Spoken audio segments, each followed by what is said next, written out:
Settlement and corporate actions. The previous video examined the mechanics of order entry and various trading strategies. This video will describe the actions that take place after a trade is executed. These actions include the process by which transactions are cleared and settled. Lastly, we will review details regarding the various adjustments that may be made to a client's position after settlement. Trading, clearing, and settlement. The trading process begins with an order being entered through the submission of either a paper or electronic order ticket. If the order is executed, the two firms involved must agree on the details of the trade. This agreement is referred to as clearing or affirming the trade. Finally, the buyer and seller must swap securities for funds in a process known as settlement. The settlement process is typically facilitated through a third party, such as the depository trust and clearing corporation. Let's examine some of the different terms that are vital to this process. Order entry, the placing of a trade into the system either using a print or electronic ticket. Execution, the occurrence of a trade or fill in the secondary market. Clearing agreement by executing firms as to the details of a trade. Settlement, the swapping of securities for funds that completes the transaction between firms. Custody and safekeeping, the safeguarding of client and firm assets after settlement. Settlement dates. If all parties involved in a trade agree to the details, settlement is the next step. The date on which the transaction must be completed between the broker-dealers is referred to as the settlement date. Regular way. Most securities settle on a regular way basis, which refers to the normal number of days required to complete the transaction. However, the necessary number of days is primarily determined by the securities involved. For corporate securities and municipal securities, the settlement for regular way transactions is 2 business days after the trade date. For treasury securities and options transactions, settlement occurs 1 business day after the trade date. Special settlement. If either party seeks to alter the timing of settlement for a trade, the adjusted period must be agreed upon prior to the transaction. For example, if a stock seller is in urgent need of funds and requires next-day settlement, the buyer must agree to these conditions. Cash settlement. The settlement occurs on the same day as the trade. This option, which requires agreement from both parties, can be used for any type of security. Seller's option. If trade settlement cannot be completed on a regular way or for cash basis, the seller may request a seller's option settlement. At the time of the transaction, both parties may agree to a seller's option, which grants the selling firm additional time.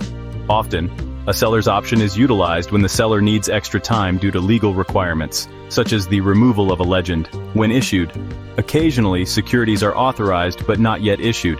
These transactions will settle when the security becomes available. Settlement dates in summary. Corporate or municipal bonds settle on the 2nd business day following the trade. U.S. government securities settle the next business day. Cash trade settlement settles the same day. Seller's option negotiates settlement no earlier than 2 business days after the trade. When issued is determined by the National Uniform Practice Committee. Customer payment versus settlement. Do not confuse a customer's obligation with those of the firms involved in a given trade. Regulation T requires prompt customer payment for purchases, typically by no later than 2 business days following regular way settlement. Remember, trade settlement refers to the timing of payment and delivery between member firms and is governed by FINRA. The date on which customer payment must be made is set by the Federal Reserve Board. Settlement methods. Today, for most securities, the settlement process is handled electronically by the Depository Trust Clearing Corporation. Essentially, the DTCC adjusts the security positions and cash balances of the contraparties on its internal books. Since the settlement is guaranteed by the DTCC, there is no contraparty risk. Client-to-broker-dealer payment and delivery is also frequently handled electronically, as clients typically hold positions in street name. Because of this, there are very few paper securities deliveries between customers and their broker-dealers. DTCC settlement. Rules for settlement of contracts between member firms are established under FINRA's Uniform Practice Code. Again, settlement represents the day on which the buying firm must pay for the securities and the selling firm must deliver them. For instance, stock trades executed regular way will settle on the 2nd business day after the trade. As noted earlier, the DTCC journals the movement of security positions and funds between each clearing firm's account. This process is referred to as book entry settlement. Book entry settlement. Instead of making physical delivery of securities or cash when settling securities trades, many firms employ book entry settlement. If a firm intends to use book entry settlement, all transactions must be settled through a registered securities depository. For locked-in stock trades, each firm is actually settling the position with the NSCC, the DTCCC subsidiary. Depository-eligible securities are those that may be deposited at the clearing agency, allowing ownership to be transferred through bookkeeping entries. Cash transfers are also processed through book entries by the clearing agency rather than through a bank routing process. Delivery of physical securities, paper settlement. In some cases, physical securities may be delivered for settlement. This can occur if the client is personally holding the certificates or if the security itself is not DTCC eligible. In either case, the physical securities must be in proper order and have all the necessary endorsements before being delivered to the buyer. If all paperwork is in order, the position is referred to as a good delivery. FINRA's Uniform Practice Code establishes requirements for good deliveries of securities. One purpose of this rule is to ensure that the securities will be acceptable to the transfer agent. The transfer agent will make the final determination on whether a security is a good delivery and can be transferred to the new owner. CUSIP numbers. One aspect of good delivery is the assurance that the correct security is delivered. Many issues have similar features and maturities, which may lead to confusion. CUSIP numbers are like barcodes for items in a store and are identifying numbers assigned to each maturity of an issue. CUSIPs are essential for the identification and clearance of securities, endorsements, and assignments. A customer who sells a security is required to sign the certificate. The usual method for endorsing a stock certificate is to sign the certificate on the back and then mail it to the broker-dealer. To safeguard the certificate while in transit, the seller could send it by registered mail. An alternate method involves sending the certificate unsigned in one envelope and assigned stock power in a separate envelope. This way, if the certificate falls into unauthorized hands, it has no value since it's non-negotiable. Units of delivery. For certificates to be acceptable for broker-to-broker delivery, they must be in specific units. If the selling broker delivers units in multiples that are not allowed, the buying broker is not obligated to accept the certificates. Stock transactions. In stock transactions, certificates must be delivered in multiples of 100 shares. For example, in a transaction involving 500 shares, one certificate for 500 shares, 5 certificates for 100 shares each, or 2 certificates for 200 shares and 1 for 100 shares are all acceptable. However, multiples that are not in units of 100 shares, such as 2 certificates for 250 shares each or 1 certificate for 450 shares and another for 50 shares, are not acceptable. Bond transactions. Registered bonds are considered good delivery if they are in $1,000 units or multiples thereof. Additionally, amounts of $100 or multiples that total $1,000 are acceptable, with no denomination exceeding $100,000. Restricted securities. As mentioned in an earlier video, securities that have a restrictive legend are not deemed to be in good delivery form. Typically, these certificates must have the legend removed, which is the responsibility of the selling firm. Only a transfer agent has the authority to remove a restrictive legend. However, a transfer agent will not remove the legend unless the client has obtained consent from the issuer in the form of an opinion letter created by the issuer's counsel. The process of cleaning the certificate, removing the legend, typically follows Rule 144. Corporate actions. As shown in the table below, the corporate actions area of a broker-dealer addresses various post-settlement issues. These issues range from stock splits and stock buybacks, described in an earlier video, to major events such as mergers and tender offers. Corporate actions, stock splits, proxy notices, exchange offers, tender offers, stock buybacks, spin-offs, rights offerings, mergers and acquisitions. Corporate actions and equities, stock splits, forward splits. When a company opts to split its stock, it is usually to lower the price of its shares, making them more marketable. The company issues additional shares at a specific ratio to its existing stock, for example 2 for 1, 3 for 2.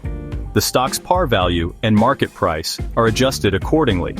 Although markets tend to respond positively to a stock split, there is no immediate change in the total value of an investor's holdings. To determine the number of shares an investor will own after a split, the number of shares owned is multiplied by the split ratio. For example, let's assume that Widget Inc. has 100,000 shares outstanding, and the stock has significantly risen in price to $100 per share.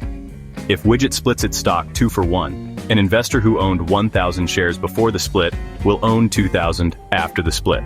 1,000 by 2 divided 1 equals 2,000. To find the stock price after the split, the current price is multiplied by the inverse of the split ratio. If the stock was valued at $100 per share before the split, it will be valued at $50 per share afterward. $100 x 1/2 equals sign $50. Remember, the investor's total share value remains unchanged. The value was $100,000 before the split, 1,000 x $100, and remains $100,000 after the split, 2,000 x $50. For stock splits, the ex-dividend date is the business day following the payable date. To ensure that the correct shareholder receives the additional shares, the stock will trade with a due bill attached, starting on the record date and continuing through the payable date. Reverse stock split. There are times when a company's shares may trade at a very low price. Since many investors avoid low-priced stocks, those selling for $5 per share or less, a company may wish to raise the price of its stock. Executing a reverse stock split can help the company achieve this goal. In a forward stock split, the number of outstanding shares increases and the price decreases. However, in a reverse stock split, the company reduces its number of outstanding shares and increases the stock's price proportionally. For example, let's assume that Microcap Holdings has 10,000 shares outstanding, with the shares trading at $1 per share. If Microcap executes a 1-for-5 split, each stockholder will receive 1 share for every 5 shares currently owned. As a result, Microcap will now have 2,000 shares outstanding with a market value of $5 per share, $1/share, x 5/1.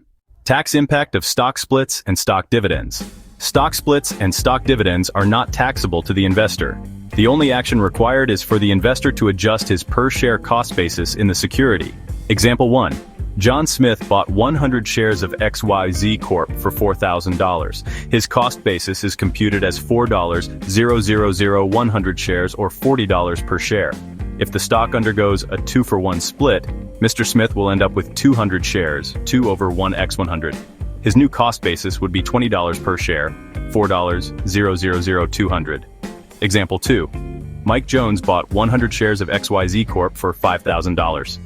His cost basis is computed as $5,000 100 shares or $50 per share. If the company pays a 10% stock dividend, Mr. Jones will end up with 110 shares. His new cost basis would be $45.45 per share, $5,000 110. Important to note, the value of the investor's holdings does not change after a stock split. Tender offers. A tender offer is a public offer indicating a person's or company's, including the issuer's, intent to buy a specific stock at a fixed price at a fixed price, normally above the current market price, to take control of the company or gain representation on its board of directors. Tender offers may be placed to purchase all of the outstanding shares or only a limited number of shares. In a partial tender offer, the exact number of shares accepted from any person tendering their stock is unknown until all the tenders are collected and counted. For example, if a buyer is attempting to acquire 10 million shares, but 20 million shares are tendered, each individual who tenders shares may potentially have only 50% of their shares accepted for tender. What may be tendered? An investor may participate in a tender offer if they have title to the stock or their agent has title to the stock. This includes owning the stock or an equivalent security, such as a convertible security, warrant, or right. Have entered into an unconditional contract to buy the stock, but have not yet received delivery. Own a call option and have exercised the option. If convertible securities, rights, or warrants are tendered and accepted, only then will the investors be obligated to tender the securities into the underlying stock and make delivery. However, an important note is that an investor must exercise their call options to participate in a tender offer. Since call options are not issued by the company, these securities must first be exercised. Exercising rights and warrants. A broker-dealer's corporate actions area manages all client instructions regarding the disposition of rights and warrants. These instructions may include purchasing the underlying shares or selling the derivatives in the open market. Rights can be freely transferred and typically trade in the same market as the underlying stock. For example, if Widget stock trades on the NYSE, so too will the Widget rights. If an investor chooses not to exercise her rights, she can sell them in the open market. However, if the investor wishes to exercise her rights, she will typically tender them to the issuer's transfer agent. Other corporate actions. Mergers and acquisitions. The distinction between these two terms can be somewhat challenging to define. Generally, if two companies combine, it is referred to as a merger. Examples of mergers include the creation of the Bank of New York Mellon or Time Warner.